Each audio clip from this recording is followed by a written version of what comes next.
le sujet que... Alors là, c'était mon petit coup de cœur que je voulais vous partager. Et je sais on a déjà débattu dessus avec Romain. J'ai raison. J'ai raison. Totalement. Non, alors qu'est-ce qui a changé? C'est que, vous le savez, chez Microsoft, il y a le système, comme chez tous les éditeurs, de certification pour aller attester d'un niveau de compétence, de skills, de l'expertise. Voilà, alors ça peut être de l'expertise métier, développeur, architecte, spécialisation sur un sujet, etc. Ça, c'est assez classique. Comment ça se passe quand on a des examens qu'on fait soit en ligne, soit dans un centre d'examen? C'est verrouillé, il y a un timing, et d'habitude, c'est ultra surveillé. Ultra surveillé, j'entends quand tu le fais à la maison. Aujourd'hui, en tout cas, c'était peut-être pas le cas à l'époque, mais aujourd'hui, tu as une surveillance vidéo qui fait que tu dois montrer à gauche de ta table, derrière, autour de toi. Moi, j'ai eu le malheur de laisser tomber. Enfin, j'avais une chaise bébé un peu. Je pense qu'ils n'ont jamais vu une chaise bébé à côté. Ils m'ont demandé c'était quoi cet objet à côté. J'ai dû la dégager. Non, donc c'est assez sérieux, mais c'est normal parce que la valeur de l'assertif, et du coup, il vérifie que tu n'as pas ton cousin qui est derrière à te donner les infos. Tu dois enlever ta montre, il vérifie les écouteurs, les oreilles, etc. Moi, je vois ma femme, ils lui font soulever les cheveux pour vérifier qu'elle n'a rien dans les oreilles. Ils vérifient, ils lui font montrer les lunettes, qu'elle n'a pas de micro, de caméra dans les lunettes. De Google Glass. Ils lui ont fait... non, les miroirs aussi. Les miroirs, c'est fou. Oui, ils lui font enlever les miroirs. Enfin, c'est très sécurisé. Voilà, c'est très sécurisé, et on peut se dire c'est normal, parce qu'il y a quand même aujourd'hui une certaine valeur de la certification, notamment sur les plus difficiles à avoir. Hein. Ça représente beaucoup de boulot, on le sait, pour les personnes qui dépassent. Il y a une petite compétition sur le marché aussi, parce que souvent on voit le top certif de l'assertif la plus recherchée. Est-ce que c'est architecte chez AWS ou chez Microsoft? Donc il y a des organismes qui jugent au regard de l'employabilité que ça apporte derrière chez les entreprises, ce qu'apporte l'assertif. Et là, c'est quoi le changement? C'est que Microsoft intègre MS Learn à l'outil du coup de passage des examens. C'est-à-dire que c'est un QCM, hein, donc pas des fois il y a les réponses libres, mais c'est un QCM majoritairement avec un timer, et on ne peut compliqué à installer très souvent en desktop avec les firewalls, tout ça. T'as un client lourd et tu n'as rien le droit de faire. Exactement. Si tu fais un Alt-Tab, l'écran s'arrête. Si tu es sur un Mac et que tu fais tourner, changer de bureau, ça s'arrête. Enfin, le moindre moment où le focus saute de l'application, c'est mort. Ouais, donc et du coup, hyper instable parce que tu n'oses même plus bouger. Et là, donc, ils intègrent maintenant un bouton où tu auras accès à Microsoft Learn, donc tout le site documentaire et pédagogique de Microsoft, avec l'ensemble des collections sur chaque expertise. Et quand tu cliqueras dessus, tu ouvriras un onglet sur la droite, enfin, j'ai l'impression que plutôt c'est une tabulation, en gros. Enfin, tu as une fenêtre. Une fenêtre qui te laisse une partie de l'écran, etc. Et qui fera que le nom de domaine, enfin, le domaine Microsoft Learn est autorisé. Tu pourras naviguer autant que tu veux dedans. Le compteur continue de tourner. Tu n'as pas le droit d'aller sur autre chose, bien évidemment, si tu essayes, c'est complètement verrouillé. Bien sûr, c'est verrouillé. Par contre, tu as le droit, si tu as oublié quelque chose, etc., d'aller consulter, un peu comme si, le contrôle d'histoire géo, on te dit non, mais tu as le droit à Wikipédia à côté. Oui, en fait. Et du coup, c'était un peu la question que moi j'avais envie de poser, c'est est-ce que ça fait sens, c'est normal? Est-ce que ça décrédibilise pas un peu l'assertif d'avoir accès au contenu de réponse? Alors, ça n'est pas, petite aparté, c'est pas valable sur les certifs fondamentales.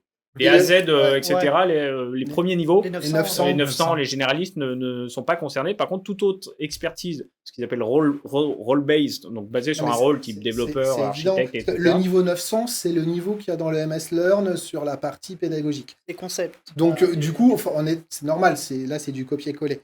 Mais... Est-ce que ça me choque pas. Ça te choque pas? Est-ce que tu te dis, est-ce que ça va être plus facile? Est-ce que c'est pour le petit oubli que tu savais et que tu... Pour moi, c'est plus ça. Tu vois, typiquement, quand, pendant mes études à la fac, tu avais toujours certaines matières, tu as des professeurs qui disaient pour les partiels, les cours sont autorisés. Donc, tu avais deux types de personnes. Tu avais les personnes qui disaient, moi par exemple, sans me vanter, je dis ah mince, ça veut dire qu'il va être chaud le partiel, donc tu as intérêt à bien connaître ton cours et de t'en servir, comme tu dis, d'un moyen mémotechnique pour te rappeler de petits trucs que tu aurais pu oublier, mais pour te débloquer. Donc ça n'enlève en rien le travail préparatoire que tu as fait, les connaissances que tu as acquises. Et tu as l'autre groupe de personnes qui, en plus, en général, ça se fait à chaque fois à côté de moi, du coup ça faisait beaucoup de bruit, n'avaient pas révisé. Le jour de la séance, ils découvrent le partiel et en fait, ils passent toutes les 3 heures de partiel en fait à passer tout le bouquin, tous les cours en revue, sans rien comprendre. Ils s'en sortaient comment, cela? Ils s'en sortaient pas à recaler. Parce que tu découvres pas la chose le moment J avec une pression sur l'examen. T'as plein de matières, ou de pays même, où c'est la base d'avoir des cours avec toi.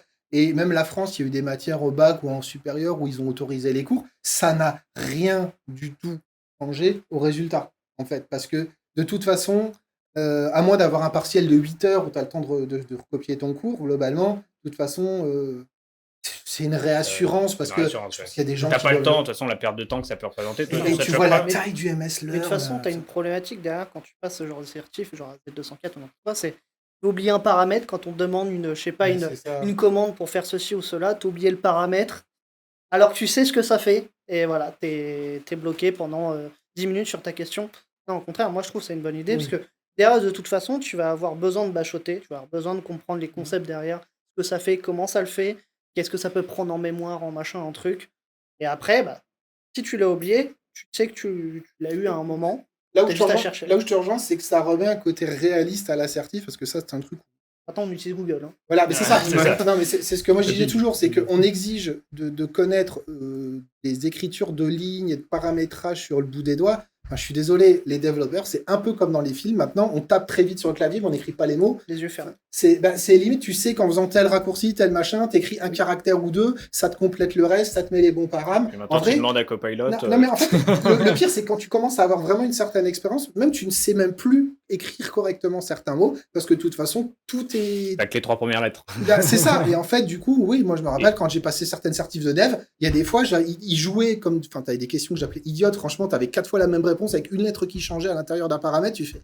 Ah punaise, mais j'en sais rien, ça c'est auto-complété, qu'est-ce que je me pose la question? Moi, c'est pas avec ça. Et puis j'imagine, il y a le poids des Stack Overflow, etc., qui font que dans ton boulot de tous les jours, tu n'en es pas moins bon parce qu'un jour tu as été voir Stack Overflow, mais pourtant tu as le réflexe de revérifier ou de te backuper.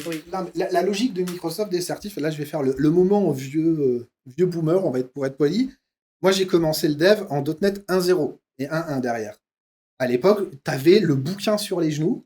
Et tu posais la question. Là, on va chercher la réponse. Tu posais la question et tu attendais une semaine la réponse. Donc, à cette époque, début des années 2000, les certifs où il fallait tout connaître par cœur, oui. Parce que déjà, on n'avait pas l'autocomplétion, on n'avait pas les IA, il n'y avait rien sur Internet et tu avais ton bouquin sur la table à côté de toi. Et voilà. Donc, à cette époque-là, cette logique de ne pas avoir le cours avec toi, ça faisait vraiment la différence entre le bon développeur et le mauvais développeur. Mais globalement, là, tu avais une vraie différence à connaître par cœur. Ouais, aujourd'hui, ça n'a plus aucun sens. Donc, moi, je trouve que ça ne va rien changer. Ça va juste être... Je suis un peu d'accord avec toi. Tu vas éviter les pièges à la noix et tu vas...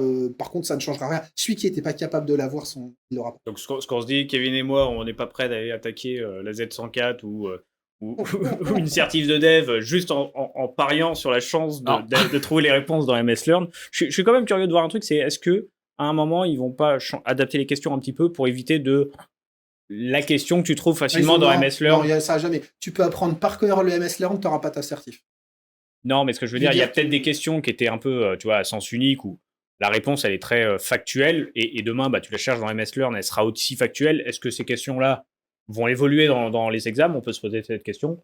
C'est pour ça qu'ils l'ont interdit dans les fondamentales. Oui, tu gagneras un point de plus. C'est pour ça qu'ils ont interdit dans les fondamentales, parce que souvent, les fondamentales te posent des questions sur le modèle de licence. Ouais, par exemple. Donc, et ça, tu auras l'info dans... Voilà. Quand j'avais fait la MS 900, il y avait énormément de questions sur le modèle de licence. Donc là, en effet, si j'avais accès au MS Learn à côté, pas de débat. Tu vas sur le MS Learn sur les pages de licence et là, tu recopies. C'est pour ça que je pense qu'ils ont interdit dans les 900, parce que là, il y a du copier-coller. Il y a du très factuel. Regarde, la i900, c'est que des concepts... qu'est-ce que tu fais pour traiter ton image, pour traiter le son? Quel service tu utilises pour l'image? Même si tu as Google à côté, de toute façon, tu sais le faire. Ouais. Donc, en tout cas, ça vous choque pas? Non. C'est plutôt une bonne nouvelle parce que ça t'aidera quand tu as la connaissance mais que tu l'as pas vu depuis longtemps, tu auras un petit rattrapage. Ça enlève rien, et ça enlève rien le niveau des certifs de demain. L'investissement. Et du coup, fin du débat, c'est pas de la triche. C'est ça. C'est du talent. Le premier titre, c'était Microsoft nous aide à tricher aux certifs et Romain m'a juste défoncé sur le titre. Ah non, mais j'avais les fourches, les torches, l'eau bénite, tout. C'est ça, c'est bon. On va changer le titre. Et surtout, pensez à vous abonner, à nous suivre, à liker et à commenter.